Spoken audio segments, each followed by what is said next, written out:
दोस्तों नमस्कार।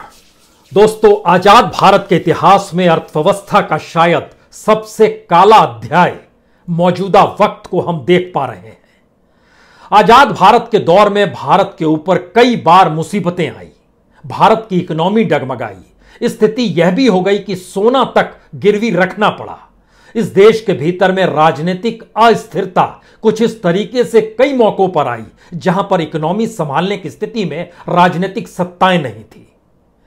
लेकिन आज जब पन्नों को पलटते हैं तो शायद भारत के इतिहास में ऐसा काला अध्याय कभी नहीं रहा जब जीडीपी की विकास दर -7.3% पर आ गई।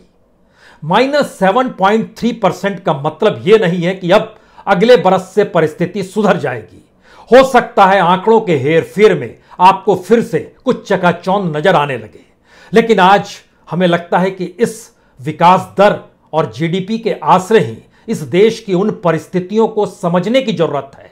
आखिर ऐसी कौन सी स्थिति है जिस वक्त प्रधानमंत्री मोदी पूरी राजनीतिक ताकत के साथ सत्ता में मौजूद हैं।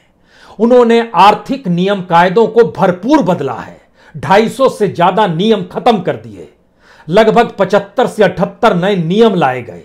इस दौर में कॉरपोरेट के लिए, बैंक के लिए, इंडस्ट्रीज के लिए, मैन्युफैक्चरिंग के लिए और स्टार्टअप के लिए कितने कानून बने, कितना पैसा बहाया गया। बैंक तक कंगाल होने की स्थिति में आ गए। आरबीआई सबसे ज्यादा पैसा इसी दौर में सत्ता को दे रहा है, यानी मोदी सत्ता को देता नजर आया। लेकिन इसके बावजूद भी अगर अर्थव्यवस्था का यह काला अध्याय शब्द हम इस्तेमाल कर रहे हैं तो हमें लगता है कि आज आपको आजाद भारत के हर पहलू को समझते हुए मौजूदा वक्त को जरा देखना होगा, क्योंकि अभी भी जिन नीतियों को अपनाया जा रहा है और उन नीतियों के आश्रय जिस रिफॉर्म का जिक्र हो रहा है वह रिफॉर्म नहीं, एक विनाश की एक ऐसी परिस्थिति है जिसमें किसान भी सड़क पर खड़ा है। और आपको जानकर हैरत होगी, पूरे बरस हर क्वार्टर में भारत की जीडीपी हमेशा अगर नीचे गोते लगाती रही तो उसे बचाने वाली सिर्फ एग्रीकल्चर रही, यानी खेती ही रही, जिसने इस देश की जीडीपी को जो भी है उसे बचाया।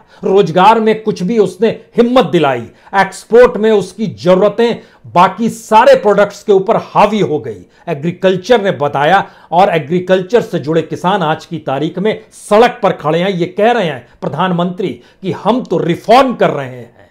तो रिफॉर्म का चेहरा उन्होंने इंडस्ट्री के क्षेत्र में किया, कॉरपोरेट के क्षेत्र में किया, मैन्युफैक्चरिंग में किया, नॉन फाइनेंशियल सेक्टर में किया। वो सारी चीजें ढहती चली गई, लेकिन एग्रीकल्चर बचा रहा, जिस पर सबसे कम खर्च किया गया, जिस पे सबसे कम रियायत दी गई, जिस पे बैंकों ने भी लोन लौटाने की स्थिति से इनकार कर दिया।